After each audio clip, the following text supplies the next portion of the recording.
అండి. నమస్తే. Welcome to కొత్త విషయాలు. ఈరోజు మన టాపిక్ వచ్చేసి ఓట్స్.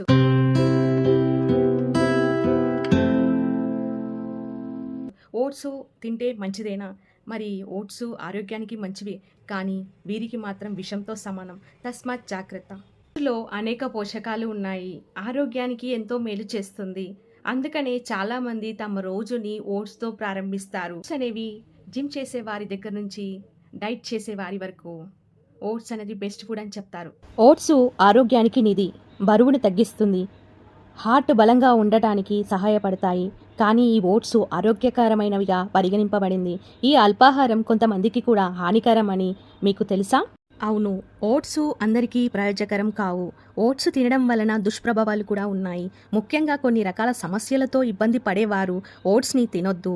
లేకుండా వారు ప్రయోజనాలకు బదులుగా నష్టాలను చెవి చూడాల్సి రావచ్చు. మరి ఈ ఓట్స్ ఎవరెవరు తినొద్దు అంటే, జీర్ణ సమస్యలు ఉన్న వ్యక్తులు ఎవరైనా సరే, తరచుగా గ్యాసు, ఉబ్బరం లేదా ఉపనవాయువు వంటి జీర్ణ సమస్యలతో ఇబ్బంది పడుతుంటే అలాంటి వారు ఓట్స్ తినడం మంచిది కాదు. ఓట్స్లో చాలా ఫైబర్ ఉంటుంది. దీనిని జీర్ణం చేసుకోవడానికి కడుపు చాలా కష్టపడాల్సి ఉంటుంది.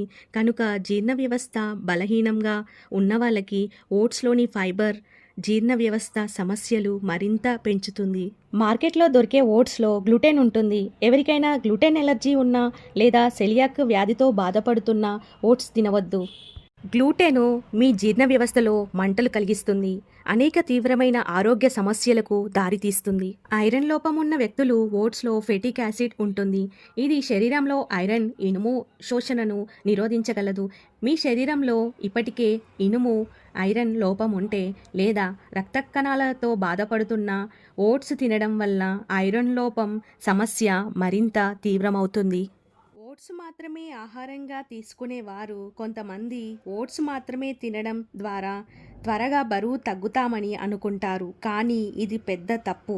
ఏదైనా ఒకే రకమైన ఆహారం ఆధారపడి ఉండటం వల్ల శరీరానికి అవసరమైన పోషకాలు అందవు, విటమిన్లు, ఇతర ఖనిజాలు లభించవు. అప్పుడు శరీరం బలహీనతకు, అలసటకు గురవుతుంది. ఈ వీడియో అయితే మీకు నచ్చితే లైక్ చేయండి, సబ్స్క్రైబ్ చేయండి. మరిన్ని కొత్త విషయాలతో నెక్స్ట్ వీడియోతో మీ ముందుకు వస్తాను.